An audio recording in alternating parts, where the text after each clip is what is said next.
Lost in this hazy room, the darkness surrounds. Pulsating beats electrify the ground. I feel the energy, it's flowing through my veins. Hey guys, April here with the Phoenix Collective.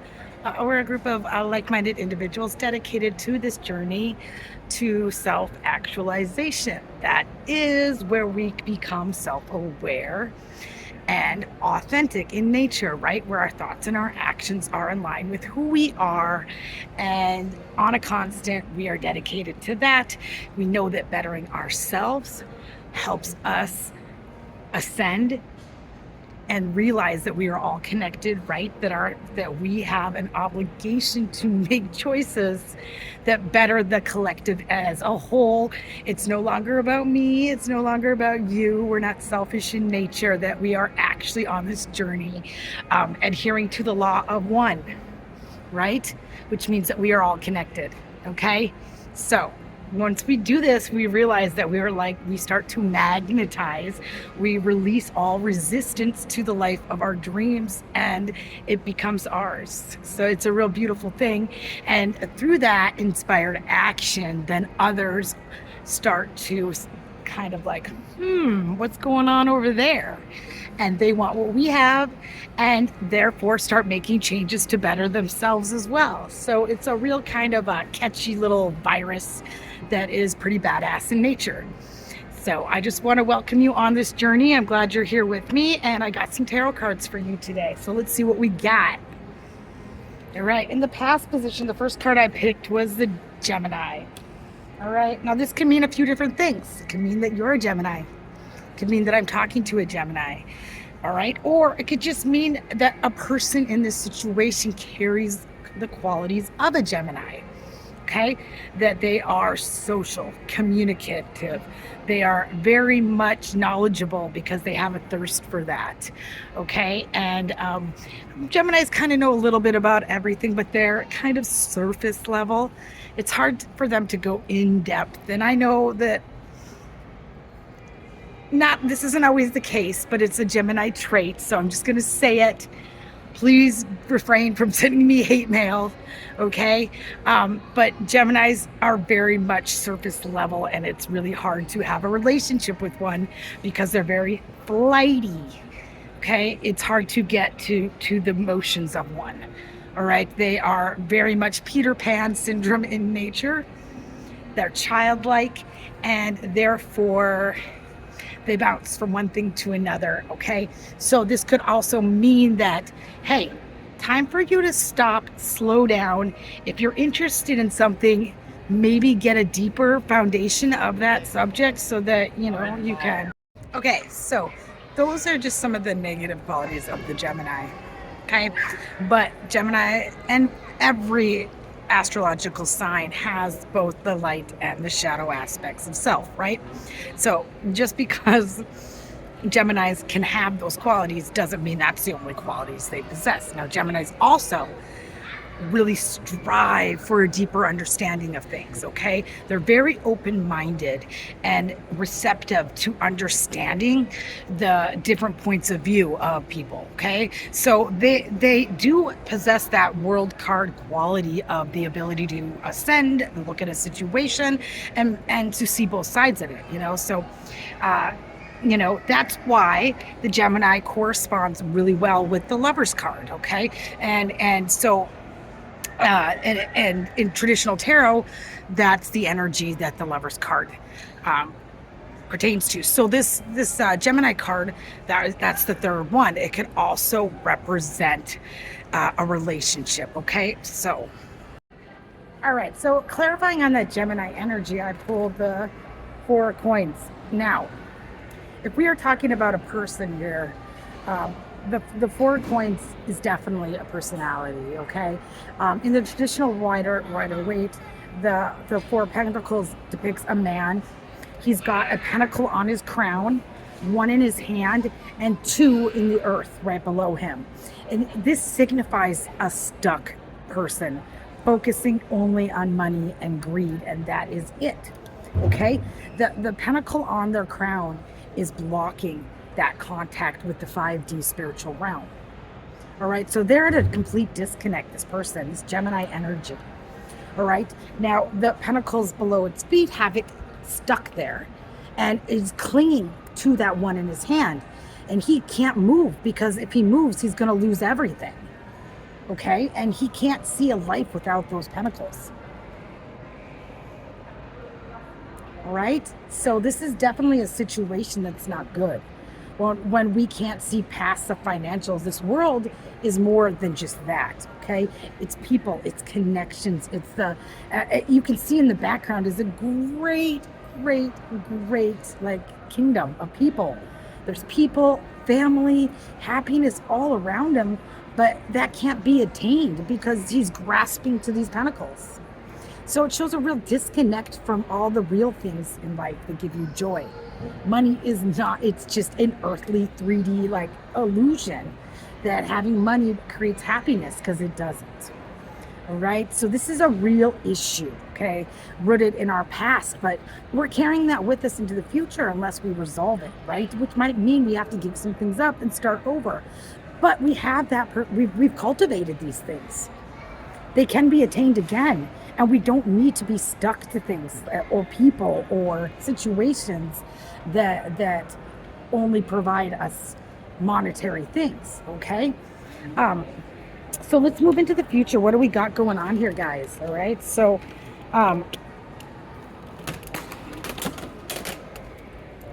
just dropped all my stuff. Okay, that was embarrassing. I really wanted to edit that out, but there are no ordinary moments, and everything is divine and a synchronicity, right? So there was a reason I did that, right? So this is probably signifying, or could signify, that maybe our actions or something we have done has caused us embarrassment. Maybe by letting go of these pentacles, that's admitting that maybe we made an error. You know what I'm saying? Like maybe we made the wrong choices, and now we're a little bit embarrassed. All right, but much like I just did, I'm not going to edit that out because I'm human. Okay, we are playing the human game, and all these experiences that we're having on this earth plane are purposeful. Okay, all of the interactions that we have are purposeful. All right, so people are often put in our life to teach us lessons, and maybe this is one we needed to learn. Okay, that by maybe choosing a person in our life or situations in our life that were over something that truly like inspired us or gave us like real joy is now an embarrassment because we made the wrong decisions. Okay, and that now having to move on from that or giving that up is having to correct some wrong actions. All right, but we can do it. It wasn't that hard for me. All right, life is made. We are supposed to be making mistakes down here on the 3D plane. It's just inevitable, and it's part of growth, right? So change is constant, right? It's something that's unavoidable, but growth is a choice. As long as we're learning from our lesson, there are no mistakes. It's just opportunities to learn and better ourselves and evolve as a human. All right, so let's move into the future. What's going on? Okay, I pulled some interesting cards. The first one I pulled was Nine of Wands. So the Wands energy is all that passion and drive. Now the traditional Rider-Waite, what the depiction on this card is one of a gentleman who's resting on his he's resting on his wands. Okay, he's had a hard journey, but in the distance is his kingdom, right? And he's getting there. He's not bound by those pentacles. So looks like we've had some liftoff. Okay, maybe we've had to admit some wrongs, but we're moving forward now.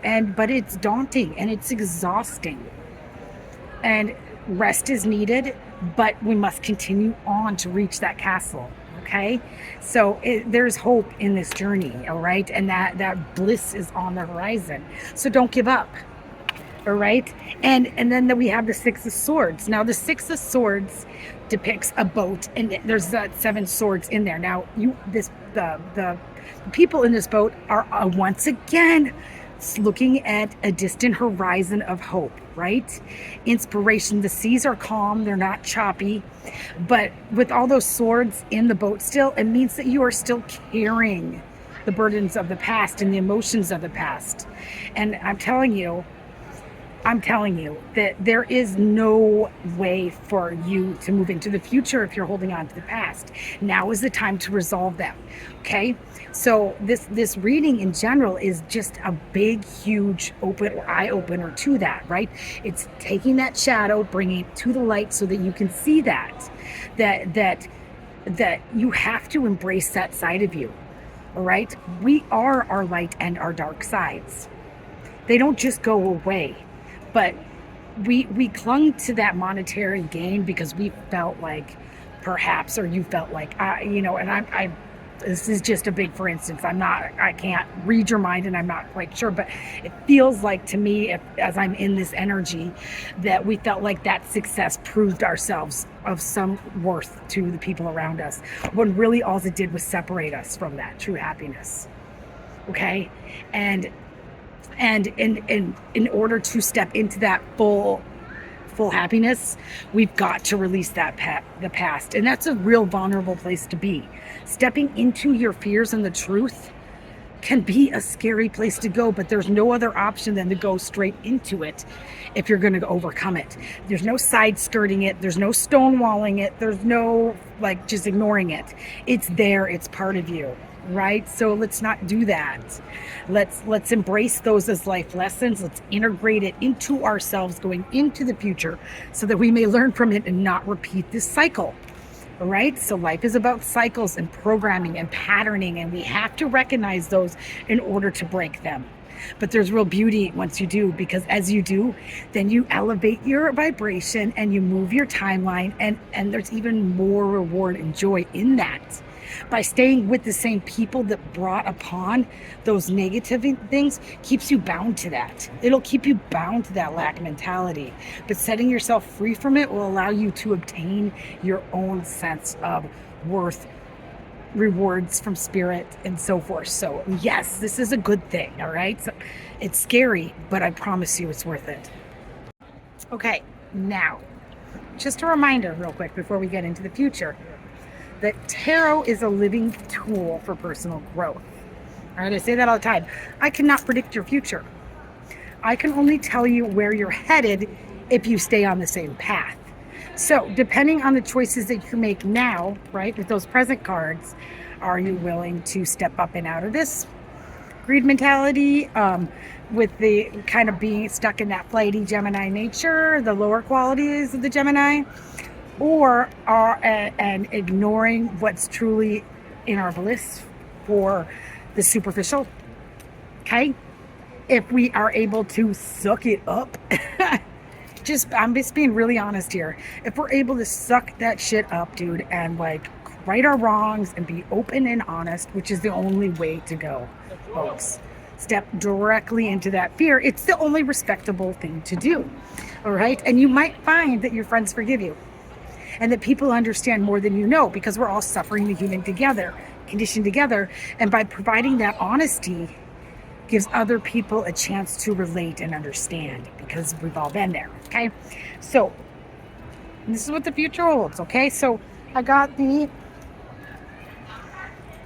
Wheel of Fortune card, which I left over there, but so I'm not going to go get it. But the Wheel of Fortune card, definitely it's your fortune. It doesn't mean that you are going to get a fortune, okay? It just shows that cyclical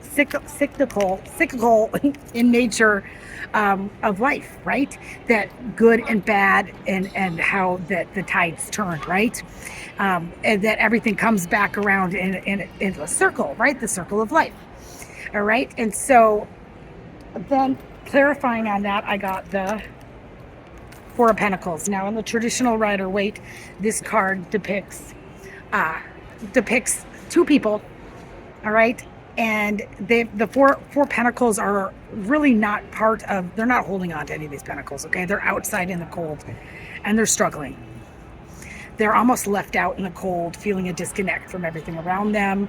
Like everyone has shut them out. And the pentacles are in stained glass in a church that's right next to them. And that church represents hope for the future, but they don't see it. It's right there next to them, but they're struggling right past it, okay?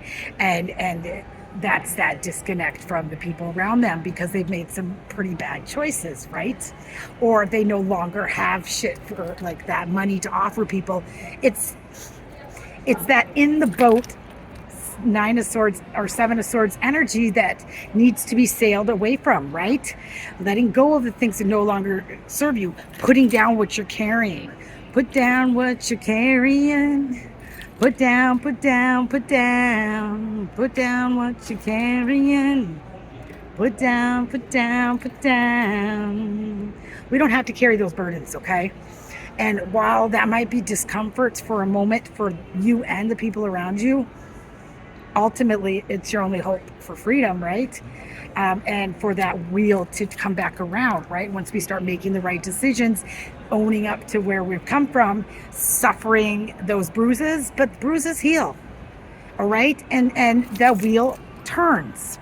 So evaluate where you're at and what outcome you want, right? You are in control of your chariot, all right? I love you guys. Remember, we're all connected, okay? That means that law of oneness, right? That we have to reach self-actualization for ourselves, not for anybody else around us, but for ourselves. And once we personally ascend, we better those around us because they want what we have, right? And then we get to learn our lessons that we learned. We get to put out there and help people so they don't have to go through that because we know how shitty it feels to be in these situations. Therefore, we have a sense of empathy and understanding for the people that are going through this shit, all right? I love you, so be kind to yourself, but be kinder to your brothers and sisters. They're suffering too. Bye.